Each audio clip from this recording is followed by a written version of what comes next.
우리 하나님 말씀 마태복음 4장 1절에서 11절까지 말씀입니다.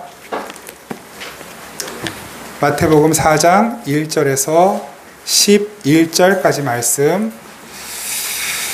우리 한 목소리로 함께 받들어 읽겠습니다. 시작.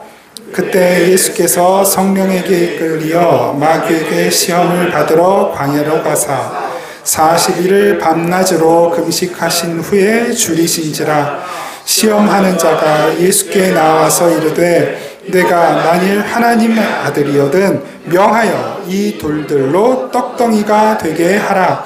예수께서 대답하여 이르시되 기록되었으되 사람이 떡으로만 살 것이 아니요 하나님의 입으로부터 나오는 모든 말씀으로 살 것이라 하였느니라 하시니, 이에 마귀가 예수를 거룩한 성으로 데려다가 성전 꼭대기에 세우고 이르되 내가 만일 하나님의 아들이거든 뛰어내리라. 기록되었으되 그가 너를 위하여 그의 사자들을 명하시리니 그들이 손으로 너를 받들어 발이 돌에 부딪히지 않게 하리로다 하였느니라.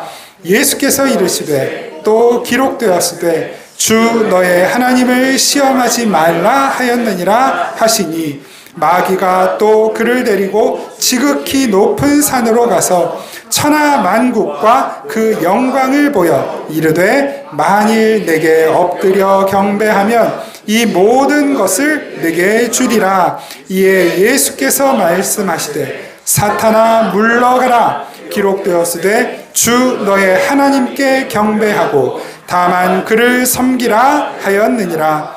이에 마귀는 예수를 떠나고 천사들이 나와서 수종드니라. 아멘.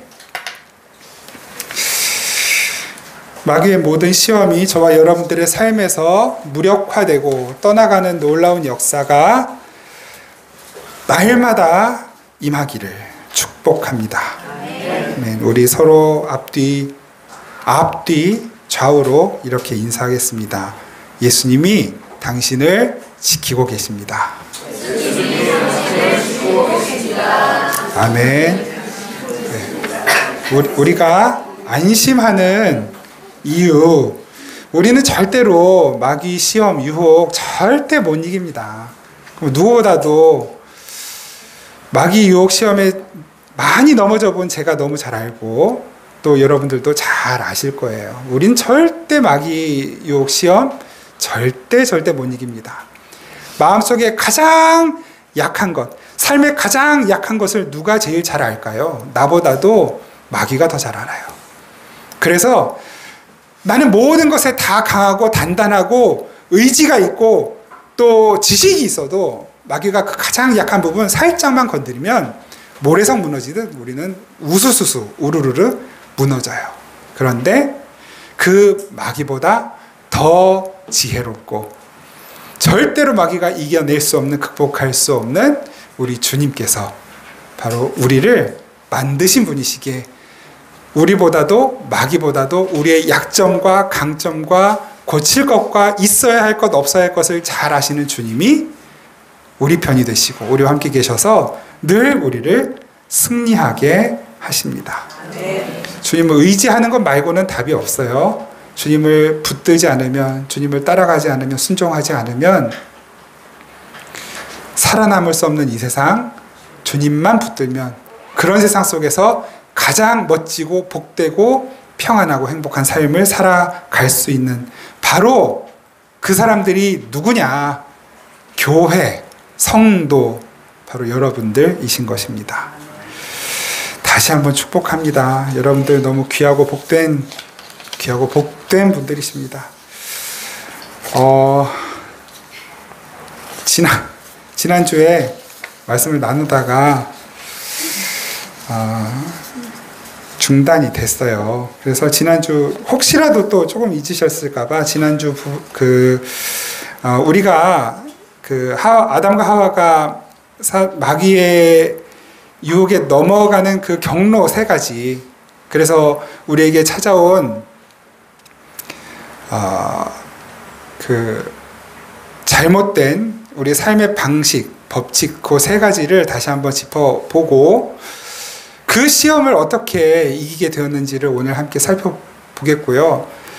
또 시간이 좀 허락된다면 우리가 그렇게 마귀의 유혹에 넘어가서 타락의 세 가지 경로를 통해 우리에게 들어온 저주가 있겠죠. 그 저주가 우리는 보통 신학적으로는 6가지를 이야기하는데 그 6가지가 어떤 것이 있는지 시간이 되면 같이 나누고, 안 되면 그 항목만 좀 소개해드리고 다음 주에 계속 이어서 말씀 나누도록 하겠습니다.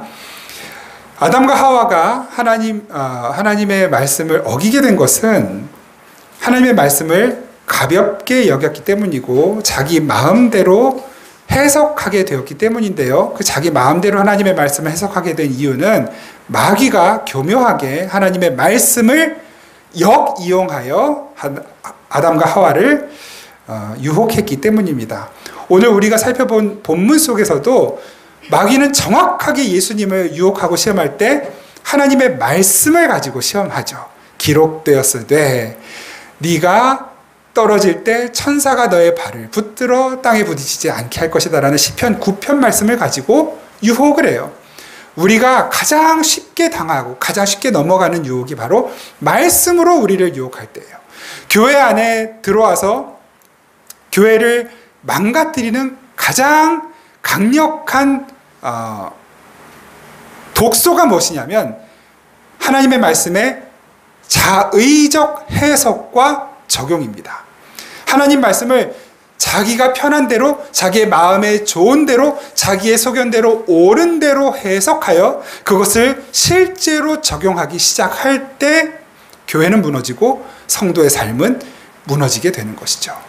거기에서 이단이 나오고 사이비가 나오게 돼요. 그것은 지난주에도 한번 우리가 짚어봤기 때문에 더 자세히 말씀드리지는 않겠습니다. 이렇게 하나님의 말씀을 경홀히 여기게 되었을 때 인간에게 나타난 그 세 가지 현상, 타락의 경로가 무엇이냐? 창세기 3장 6절 말씀을 다시 한번 같이 봅니다. 창세기 3장 6절 함께 읽겠습니다. 시작. 여자가 그 나무를 본즉 먹음직도 하고 보암직도 하고 지혜롭게 할 만큼 탐스럽기도 한 나무인지라. 여자가 그 열매를 따먹고 자기와 함께 있는 남편에게도 주매 그도 먹은지라. 아멘. 사단의 미혹에 빠졌어요, 하와가. 그래서 그 미혹에 빠진 하와는 아담까지도 사단에게로 손을 잡아 이끌어냅니다. 사단의 미혹에 빠져서 하나님의 그 단호한 명령, 먹으면 반드시 죽으리라는 그 명령이 조금 가벼워졌어요. 우습게 여겨졌습니다. 먹지도 만지지도 말라고 하셨다. 그러면서 하나님께 대한 불평이 나오고, 그리고 그걸 먹으면 죽을 수도 있겠다라고 하는 하나님의 말씀을 약하게 만드는 해석으로 이제 그 선악과의 손을 대게 되는 것이죠. 반드시 죽으리라. 하나님이 금하신 그 선악과를 욕망을 품고 바라보기 시작해요. 먹고 싶다. 그랬더니 정말 어떻게 생겼다고요? 예쁘게 생겼어요. 안목의 적용. 그리고 그걸 먹고 싶다는 마음이 드는 육신의 정욕까지 들게 되죠. 그리고 그걸 볼 때 어떻게 지혜롭게 할 만큼 탐스럽게 생겼다. 나를 지혜롭게 만들 것. 먹으면 배가 부르겠다. 먹으면 만족하겠다가 아니라 나를 지혜롭고 더 나은 수준의 인간으로 만들 것 같다. 종교적 욕망이죠. 종교적 갈망을 그 마음속에 집어넣게 되는 것입니다. 사실 종교적 열망, 갈망이라는 것이 특별한 것이 아니에요. 나를 지금보다 조금 더 나은 존재가 되게 해서 사람들의 시선, 사람들의 평가가 지금보다 더 낮게 되기를 바라는 것. 다른 이들보다 더 나은 사람이라는 것을 증명하고 싶어 하는 것. 내가 다른 사람들보다 지금보다 더 나은 삶을 살 수 있다라고 하는 욕망을 갖게 되는 것. 그것이 종교적 욕망이에요. 근데 그게 내 힘으로 안 되잖아요. 그래서 다른 것에 힘을 비는 거예요. 오늘 지난주 본문에서는 하와가 그 선악과의 힘을 빌면, 그 하나님이 계신데도 불구하고 선악과의 힘을 빌면 내가 조금 더 지혜로워질 수 있겠다라고 착각하게 되는 것이죠. 하나님으로 만족하지 못하는 거예요. 그게 종교적 욕망인 것입니다. 그것을 우리는 이생의 자랑, 이렇게도 말하죠. 그래서 이 아담과 하와가 넘어간 사단의 유혹은 우리에게 육신의 정욕, 안목의 정욕, 이생의 자랑을 타락의 경로로 우리에게 허락하게 됩니다. 요한일서 2장 15절에서 17절 오늘은 같이 한번 읽어보겠습니다. 시작. 이 세상이나 세상에 있는 것들을 사랑하지 말라. 누구든지 세상을 사랑하면 아버지의 사랑이 그 안에 있지 아니하니. 이는 세상에 있는 모든 것이 육신의 정욕과 안목의 정욕과 이생의 자랑이니 다 아버지께로부터 온 것이 아니요 세상으로부터 온 것이라. 이 세상도 그 정욕도 지나가되 오직 하나님의 뜻을 행하는 자는 영원히 거하느니라. 아멘. 사도 요한의 이야기죠. 이렇게 사도 요한도 하나님의 은혜를 떠나서 세상을 사랑하는 타락한 인간들이 가지고 있는 문제를 이렇게 창세기의 언어를 사용하여 우리에게 이야기하고 있고, 바로 그것을 대조해서 이야기하는 것이 그렇게 육신의 정욕, 안목의 정욕, 이생의 자랑에 빠져있는 인간들과 대척점에 있는 교회와 성도들이 갖추어야 할 덕목이 무엇인지를 정확하게 17절에서 이렇게 이야기합니다. 이 세상도 그 정욕도, 육신의 정욕, 안목의 정욕, 이생의 자랑 모두가 다 사라질 것들이지만 오직 하나님의 뜻을 행하는 자는, 하나님의 뜻을 행하는 자, 그러니까 하나님의 뜻을 행하는 자와 그 정욕과 자랑에 빠져 있는 자를 대비하고 있죠. 그 정욕과 자랑에 빠지지 않는 그러면 유일한 방법이 무엇이겠어요? 하나님의 뜻을 올바로 알고, 하나님의 말씀을 올바로 알고 올바로 해석하고 올바로 적용하는 것. 그리고 적용한다는 게 뭡니까? 순종한다는 것이죠. 그 하나님의 뜻을 행하는 것. 그것만, 그 사람들만 영원히 남게 되는 것입니다. 이렇게 하나님은 이 역사 그리고 성경을 통해 우리에게 계속해서 육신의 정욕, 안목의 정욕, 이생의 자랑이 얼마나 인간을 파괴하는지를 가르쳐주고 계시고, 하나님의 선택받은 교회들은 그 길로 빠지지 않도록 하나님이 계속 날마다 권고하고 계시는 것입니다. 그러므로 교회에서 선포되어야 할 말씀은 정확하게 그 세상의 육신의 정욕, 안목의 정욕, 이생의 자랑, 마귀의 지혜가 어떤 것인지를 정확하게 짚어주고 깨닫게 하고, 곧 그것은 죄와 연결되잖아요. 그 죄를 이야기하고 죄를 어떻게 이길 수 있는지를 이야기하는 것. 교회에서는 바로 이 이야기만 전해져야 합니다. 그러기 위해서는 반드시 전해지지 않을 수 없는 것이 무엇이겠어요? 죄를 이긴 예수 그리스도의 십자가와 보혈. 혹시라도 교회에서 그 예수님의 이야기를, 십자가의 이야기를 듣지 못하신다면 안타깝지만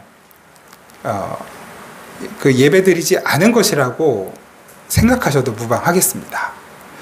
그 십자가 보혈의 이야기가 전해지지 않는데도 불구하고 사람이 많이 모이고 화려한 장식이 되어 있고 많은 프로그램들이 있고 또 많은 봉사를 하는 교회라고 하더라도 결코 그런 교회를 부러워하실 필요 없습니다.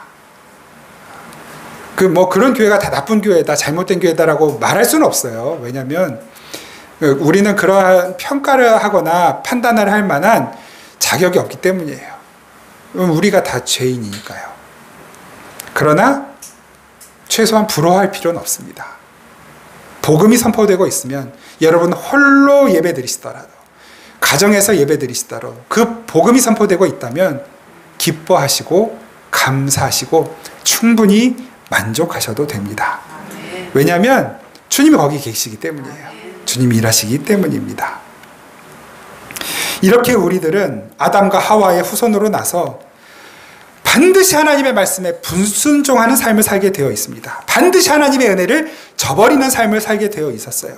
반드시 하나님의 말씀이 선포되어도 그 말씀을 가볍게 여기고 하와처럼, 아담처럼 그 말씀을 거스르는 삶을 살 수밖에 없는 인간이었습니다. 그런데 지금으로부터 2000년 전에 베들레헴에 아기로 오신, 그리고 나사렛에서 자라나신 인간 예수는 인간으로서 그 마귀의 시험을 이겨내셨습니다. 왜 예수님이 인간으로서 그 시험을 이겨내셔야만 합니까? 인간으로 이겨내셔야 인간에게 그것을 전가해 줄 수 있기 때문이에요. 하나님으로 이기시는 건 아무 의미 없어요. 하나님으로서는 시험에 들지도 않으시지만 시험을 당하실 일도 없고 시험에 넘어가실 일도 당연히 없죠. 예수님은 인간이 되셔야만 했고 인간의 대표자로서 그리고 인간을 대신하여 시험을 이기셔야만 했어요. 어떻게 그 시험을 이기셨는지가 바로 오늘 마태복음 4장 우리가 함께 읽은 본문 속에 나와 있는 것입니다. 다시 말하면 이 창세기 3장 아담과 하와의 실패가 마태복음 4장의 예수 그리스도의 성공으로 회복되고 있는 것입니다. 마귀가 40일 동안을 줄이신 예수님을 찾아왔어요. 40일 동안 광야에서 예수님이 금식하시면서 성령님과 교제하시고 기도하셨습니다. 완전히 피골이 상접했겠죠. 얼마나 배고프셨을까요? 정말 돌이라도 씹어먹을 정도로 줄이신 상태인데 그때 마귀가 찾아와요. 가장 연약할 상태. 그때. 그리고 딱 그 이야기하죠. 돌로 떡 만들어 먹어라. 그런 능력이 있잖아. 욕구를 채우라는 것입니다. 육신의 정욕이죠. 마귀가 예수님의 육신의 정욕을 부추겨요. 그때 예수님께서 뭐라고 말씀하십니까? 하나님이 말씀하셨다. 사람이 떡으로만 살 것이 아니라 하나님의 입으로 나오는 말씀으로 산다고 말씀하셨다. 여러분, 이 대답은 바로 아담과 하와의 입에서 나와야 하는 대답이었습니다. 마귀가 정말로 하나님이 그거 먹지도 말고 만지지도 말고 먹으면 진짜로 죽는다고 말씀하셨냐? 라고 했을 때 아담과 하와가 대답해야 하는 말씀이었어요. 하나님이 말씀하셨어. 먹으면 죽는다고. 하나님의 백성은 자신의 육신의 정욕을 채우기 위해서 하나님의 말씀을 어기는 사람들이 아닙니다. 하나님의 말씀을 따르기 위해서라면 자신의 육신의 정욕까지도 누를 수 있는 사람들이어야만 합니다. 아담과 하와는 그렇게 부름받았고 그렇게 만들어져 있었습니다. 그러나 그 아담과 하와가 선악과 이외의 모든 실과들을 다 먹을 수 있는 풍요하고 풍족한 상태에서도 그 육신의 정욕을 이기지 못했어요. 그것이 온전한 생명을 소유하지 못한 저와 여러분들의 한계요 아담과 하와의 한계인 것입니다. 그러나 우리 예수님께서 두 번째 아담으로 오셨죠. 두 번째 아담으로 오신 우리 예수님께서는 40일 동안을 줄이신 가장 빈곤하고 빈약하고 굶주린 상태에서도 하나님의 말씀을 좇으려고 마귀의 유혹을 육신의 정욕을 누르신 것입니다. 그리고 그 승리를 고스란히 하나님의 백성인 저와 여러분들에게 전가시켜 주셨어요. 그 예수님의 승리가 우리의 승리가 된 것이에요. 두 번째 시험하죠. 마귀가 주님을 시험합니다. 성전 꼭대기에서 뛰어 내려봐라. 그러면 천사들이 수종될 것이다. 시편 9편 말씀을 가지고 말씀으로 시험했습니다. 그 뭡니까? 말씀을 이용했지만 그 성전에서 뛰어내려서 너의 힘을 스스로 증명해보라는 것이죠. 네가 보통 사람이 아니라는 것을 좀 드러내라는 거예요. 이생의 자랑, 종교적 열망, 종교적 욕망을 부추깁니다. 주님은 사단에게 단호하게 말씀하십니다. 주 너의 하나님을 시험치 말라.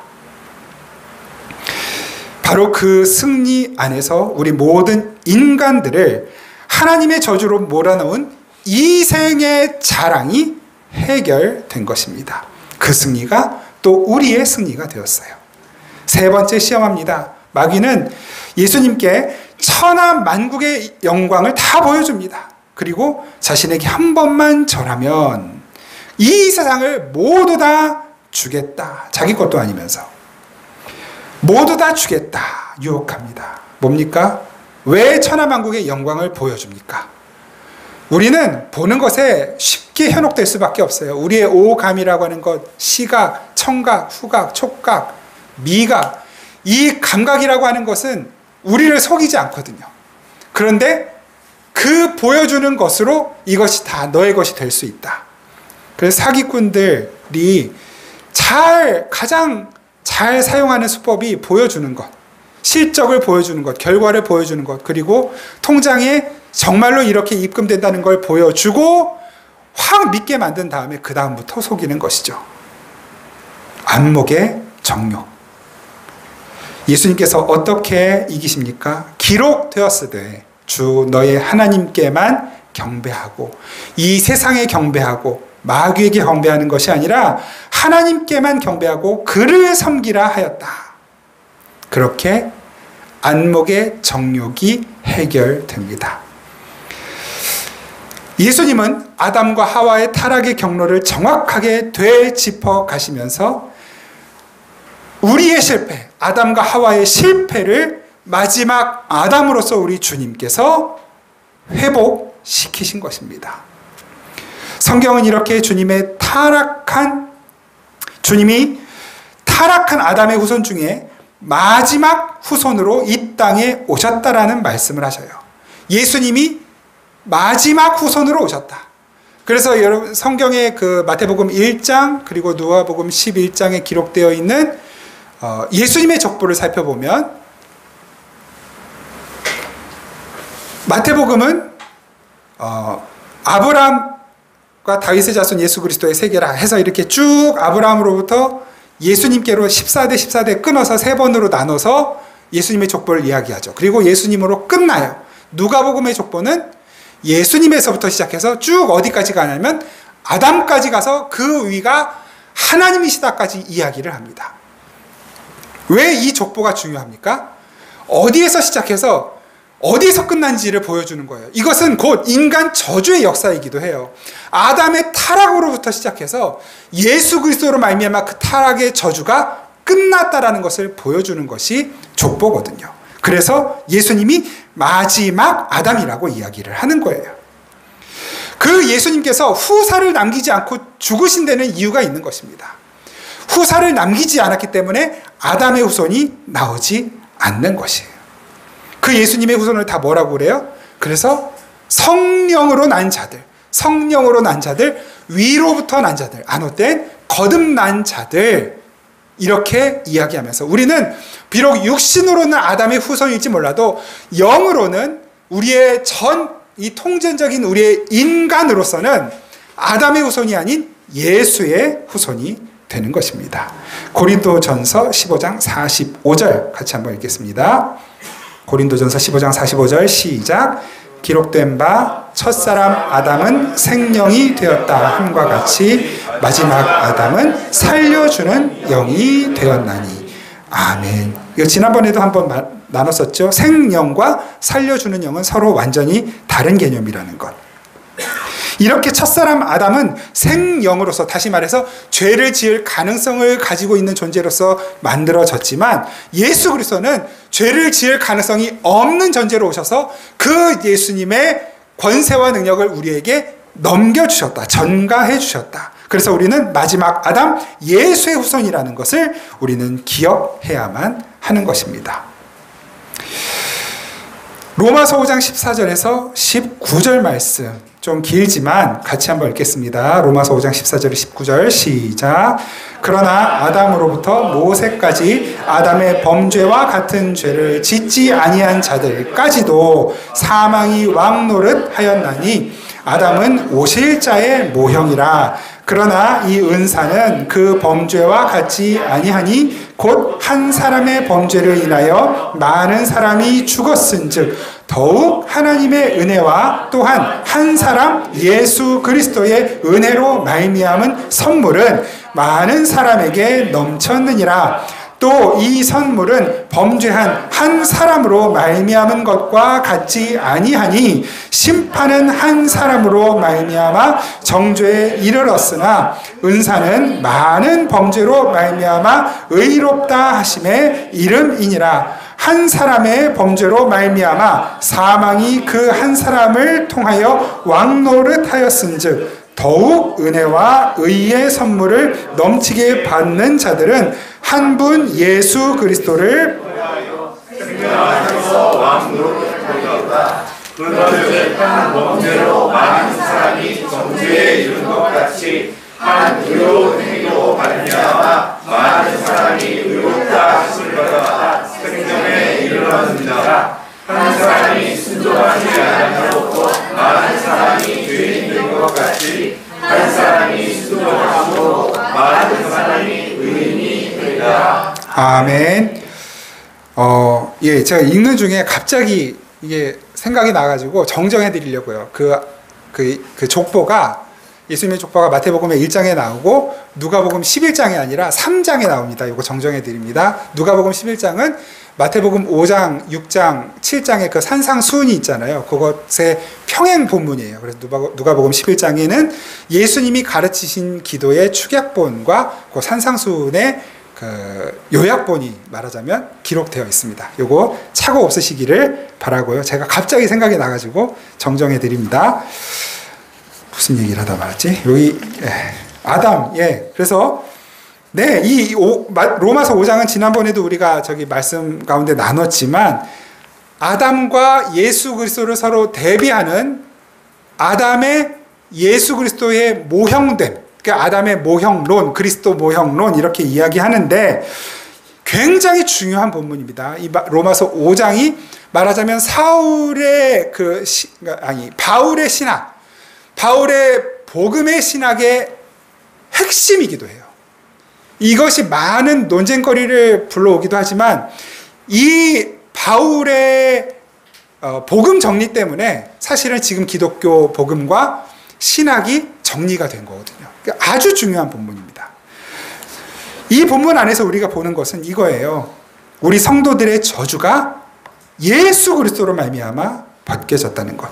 그래서 뭐라고 이야기하냐면 14절 말씀에 그 타락한 아담을 오실 아담, 예수 그리스도의 모형이라고 이야기를 해요. 예수님의 모형이다. 이 말이 무슨 말입니까? 아담은 그냥 우연히 어쩌다가 타락을 안 할 건데 타락을 잘못해서 타락한 것이 아니라 예수 그리스도라는 그 은혜, 우리가 예수가 아니면 절대로 살 수 없다라는 것을 보여주기 위한, 그 은혜의 선물을 설명하기 위한 표상으로, 모델로 서 있다라고 하는 것을 이야기하는 것이죠. 그러니까 이 역사 속에 일어나는 이 모든 사건들은 예수 그리스도를 설명하기 위한 사건이라고 말해도 과언이 아닌 것입니다. 그냥 우연히 우발적으로 자연 발생적으로 일어나는 수많은 일들, 우리는 그 사건들, 환경들, 상황들을 보면서 때로는 염려하고 때로는 환호하고 걱정도 하고 미래를 예측하기도 하고 또 어떤 것들을 준비하기도 하고 그렇게 하지만 사실은 이 모든 사건들을 이 구속사, 성경의 역사, 하나님의 관점으로 봤을 때 그 사건들을 통해 우리에게 예수 그리스도는 필연일 수밖에 없다라고 하는 것을 설명하고 계시는 것이에요. 물론 인간적으로 우리가 이 세상에 살면서 인간적인 관점에서는 뭐 나타나는 환경 변화, 기후 변화, 사실 이것도 다 이 아담 타락의 그 저주의 6가지 항목 중에 들어가 있는 거거든요. 그 모든 변화들, 그 다음에 많은 증상들, 전쟁들, 그리고 빈부의 격차, 또 이념의 대립, 이 많은 위기 요소들 속에서 우리가 살아가면서 그 위기들을 어떻게 대처하고 어떻게 더 개선시키고 극복할지를 연구하고 고민하고 또 힘을 모으는 것이 굉장히 중요하고 거기에 교회의 역할도 반드시 필요합니다. 그리고 우리 각자도 그 일들을 위해서 노력하는 건 당연한 일이에요. 그런데 그보다 더 말하자면 높은 차원, 한 단계 더 높은 차원, 이렇게 설명하면 조금 부족하고 조금 더 근본적이고 본질적인 차원과 관점에서는 이 모든 사건들이 우리 인간은 하나님이 없으면, 예수 그리스도가 없으면 무용한 인간이라는 것을 설명해 주는 사건이라는 것을 알아야만 해요. 그래야만 거기에서 우리가 그에 대비한 행동들이, 결단이 나오고 행동이 나오고 이 세계관에 정확한 초점을 맞출 수가 있는 거거든요. 육신의 정욕, 안목의 정욕, 이생의 자랑은 우리가 성경 안에서 보면 막 굉장히 막 악하고 나쁜 표현이고 용어처럼 보이지만 사실은 우리의 일상 속에서는 굉장히 자연스럽고 당연한 내용들이거든요. 우리가 늘 추구하고 살고 있는 내용들이고, 예수 믿는 우리들, 심지어 목회자인 저조차도 육신의 정욕, 안목의 정욕, 이생의 자랑에 이 모든 사건과 상황들은 그냥 널려 있어요. 아주 자연스럽게 접근할 수 있고 늘 손에 닿는 곳에 있어요. 무의식적으로 행하고 있는 일들이고요. 근데 이것을 믿음의 눈으로 보지 않으면 절대로 보이지가 않습니다. 이것은 일상이고 상식이고 당연한 일이고 죄도 아닌 것처럼 늘 우리에게 다가오기 때문인 것입니다.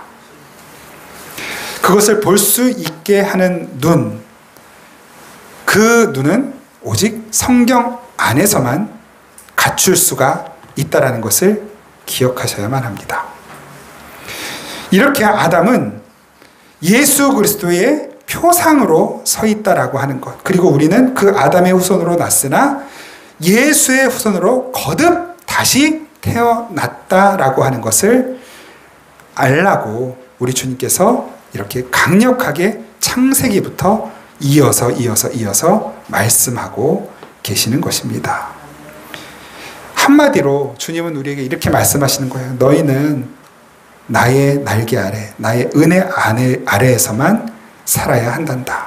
그래야 행복할 수 있어. 그런데 그것은 너희들 힘으로는 절대로 안 되는 일이기 때문에 내가 예수로 이 세상에 왔고 십자가를 통해 너희들이 영생에 이르게 만들었단다. 그 십자가를 통하지 않고는 절대로 참된 행복을 누릴 수 없다. 이것을 성경을 통해 계속 설명하고 계시고 이 역사를 통해 설명하고 계시는 것입니다. 다시 말씀드립니다. 우리에게 떨어진 모든 저주는 예수 그리스도 안에서 다 해결되었습니다. 그 저주의 원인이 되는 육신의 정욕, 안목의 정욕, 이생의 자랑 또한 우리와는 관계없는 것이 되었습니다. 그런데 실제 우리의 삶을 돌아보면 지난 한 주간에도 우리는 그 육신의 정욕, 안목의 정욕, 이생의 자랑에 유혹에 노출되어 있었고 그 유혹에 때로는 넘어가기도 했다라는 것을 도저히 부정할 수가 없습니다. 아담과 하와에게 떨어졌던 그 시험은 똑같이 지금도 우리에게 떨어지고 있는 것이고, 우리가 자칫 조금만 말씀줄을 놓으면, 기도줄을 놓으면, 정신줄을 놓으면 그 마귀의 유혹에 이리저리 이끌리며 맹 못 추고 살아갈 수밖에 없는 것입니다. 그래서 성경이 우리 성도들에게 그러한 것들을 조심하라고 강력하게 경고하고 있고, 우리는 이겼기 때문에 정신만 차리면 얼마든지 또한 다시 이길 수 있다는 것, 영원히 이길 수 있다는 것을 말씀하시고 독려하고 계시는 것입니다. 그런데 그 교회라는 곳에서 예수님께서 다 이겨내시고 극복해내신 그 저주의 원인들인 육신의 정욕, 안목의 정욕, 이생의 자랑을 신앙생활을 통해 채워주겠다라고 떠버리는 곳이 안타깝게도 많이 있는 것이죠. 예수님을 믿게 되면 너의 육신의 정욕과 안목의 정욕과 이생의 자랑이 해결되는 것이 아니라 충족되어진다라고 말하고 있는 것입니다. 여러분, 이러한 것들은 인간 타락의 원인이지 우리가 다시 회복해서 채워 넣어야 할 것들이 아닙니다. 그것은 마귀의 속삭임이에요. 성경의 가르침이 아닌 것입니다. 우리가 극복해야 할 육신의 정욕, 안목의 정욕, 이생의 자랑이 어떻게 우리에게 닥치게 됐습니까? 하나님의 말씀에 나의 감정, 나의 생각, 나의 상황, 의지를 거기에 더하거나 뺐을 때 닥치게 되었다는 것을 기억하십시오. 하나님은 우리의 상황과 환경과 처지에 맞는 말씀을 주시지만, 그러나 그 주신 말씀을 내 상황과 환경과 처지와 내 지식과 감정과 의지에 맞추어 해석하는 것은 전혀 다른 일입니다. 교회 안에서 이렇게 하나님의 말씀을 난도질하고 재단하는 일들이 너무나 많이 일어나고 있다는 것은 슬프고 안타까운 일이 아닐 수 없습니다. 그러나 우리가 성령 안에 있기 때문에, 성령이 우리 안에 계시기 때문에 우리가 똑바로 정신만 차리고 있으면 그러한 유혹에 넘어가지 않는다는 것을 기억해야만 합니다.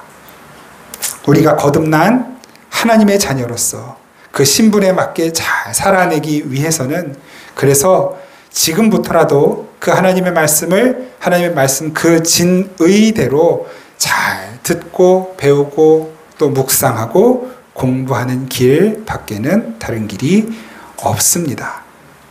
이것을 깨달은 바울이 그동안 자기가 쌓아 올렸던 모든 것들을 다 어떻게 합니까? 배설물로 여기고, 그러니까 변기에 다 버리고 물 내렸어요. 다 보내버렸어요. 그리고 무엇만 남깁니까? 자신의 약함만 남겼습니다. 왜냐하면 그 약함을 통해 역사하시고 그 약함을 들어 사용하시는 주님을 자랑하기 위함인 것이죠. 고린도후서 11장 30절 말씀 같이 읽겠습니다. 시작. 내가 부득불 자랑할진대 내가 약한 것을 자랑하리라. 아멘. 우리의 약함이 자랑이 되는, 여러분, 우리의 약함은 부끄러움이죠. 무화과 나무니 엮어서 가려야 할 부끄러움인데, 그 복음 안에서 이 약함이 오히려 예수 그리스도의 능력, 하나님의 권세, 성령의 역사하심을 드러내는 도구가 되는구나.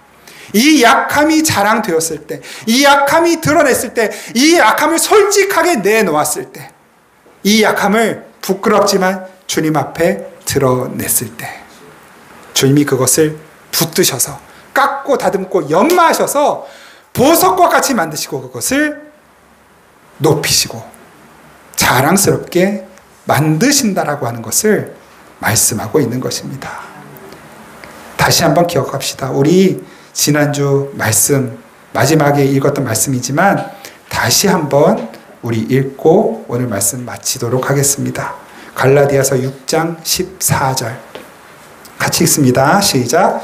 그러나 내게는 우리 주 예수 그리스도의 십자가 외에 결코 자랑할 것이 없으니 그리스도로 말미암아 세상이 나를 대하여 십자가에 못 박히고 내가 또한 세상을 대하여 그러하니라. 아멘. 예수 그리스도의 십자가 외에는 자랑스럽게 내놓을 것이 없습니다. 이 말은 하나님 앞에 섰을 때 아무리 다른 것들 많이 드러내고 자랑해도 하나님이 안 쳐주신다는 거예요. 인정 안 해주신다는 거예요. 예수 그리스도의 십자가만 자랑하는 삶, 주님이 그 삶을 인정하시고 그 삶을 사용하십니다.